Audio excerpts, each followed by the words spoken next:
Hello, and welcome to the Piano Lessons for Parents podcast, the practice edition. My name is Dr. N. Mason Conklin, and I'm here to help you help your child succeed at the piano.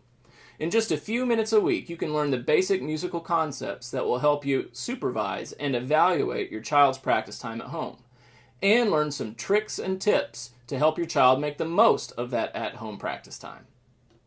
In this episode, we will talk about the benefits of using accompaniment tracks on CDs that may accompany your child's lesson book. One of the main reasons we chose Hal Leonard for our beginner group class was the quality of the accompaniments. They're fun, they're engaging, they have some interesting and humorous sounds, and they also use a harmonic language that is modern and not something that the kids will really enjoy. It's kind of an adventuresome harmonic language. Now, what the accompaniment tracks do is that they really help the student learn how to play with a steady beat. And it makes them learn their pieces to a sufficient level so that they can stay with the accompaniment. If they don't have it learned quite well enough, then they might struggle to keep up with the accompaniment. And so that's a good gauge of how you can tell whether your child has really mastered the piece or not. Can they play with the accompaniment, and can they keep up? Another benefit of using the music tracks is that they are very motivating. Student feels like a real hot shot whenever they sit down to the piano and they have a backing band, even if it's on a CD. The very thin textures of a early piano piece are completely transformed when you have an entire band backing you up. So let me give you just a couple of examples.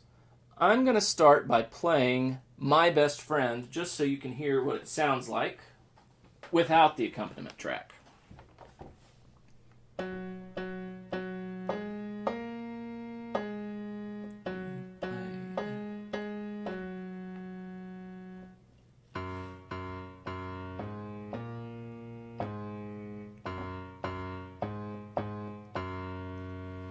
Okay, I'm going to move up an octave there.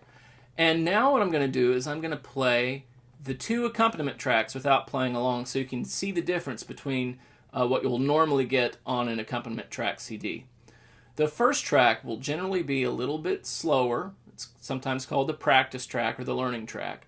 And it will also have the student's piano part on the track. Here's My Best Friend, the practice track.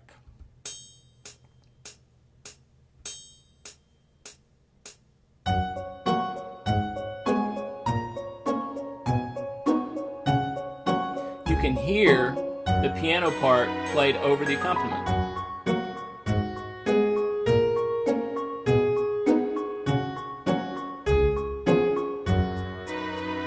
Okay, now the second track that's going to play is going to be the performance track, and it's going to be a little bit faster, and the piano part's going to be missing. So it's a little faster. So this does not have the piano part along with it. You would supply it on your own. The child would play the melody and complete the texture. Okay. So let's talk a little bit more about that practice track. I want to point out one more feature. If you listen at the very beginning of the track, you'll hear some clicks or some dings. Those tell you how fast the piece is going to go. Let's listen to that. Ding, click, click, click, okay? And that's giving you the tempo, or how fast the piece is going to go. You can kind of listen to it and think 1, 2, 3, 4, get ready, set, go, like this. Whoops. 2, 3, 4, get, set, ready, go. And then you know when to start with the track, and you know how fast you're going to have to play it. So, what are some things that you can do to help your child practice with the accompaniment tracks? Well, one thing, you'll really want to have a CD player accessible to where they practice. And it doesn't have to be anything fancy. You can get something simple, a $25 or $30 boombox model from Best Buy or Walmart, and it will be perfectly adequate. Second, because we're working on a steady beat to play along with the accompaniment, you want to remind them when they're learning a new piece to keep a steady beat, and that learning a steady beat from the very beginning will make it easier to play along with the CD. You can also let them listen to, especially the practice track of a piece, before they even begin to learn it. They'll get an idea of what their piece is supposed to sound like, and you can help reinforce concepts about steady beat. You can even have them follow along in their book while their CD plays, maybe saying the words of the lyrics as the piece plays on the CD track, or even chanting the finger numbers they're supposed to use. Let me give an example of doing that. We'll do My Best Friend again. So you just say the finger numbers.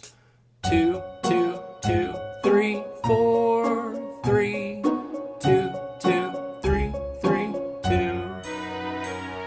And that's a really good way to reinforce the reading skills as well as reinforce the need for the steady beat.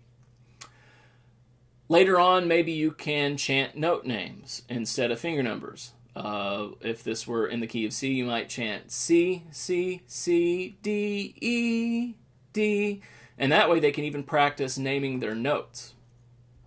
Now, some piano teachers might shudder a bit at this practice of letting them listen to every song that they're learning before they actually learn it.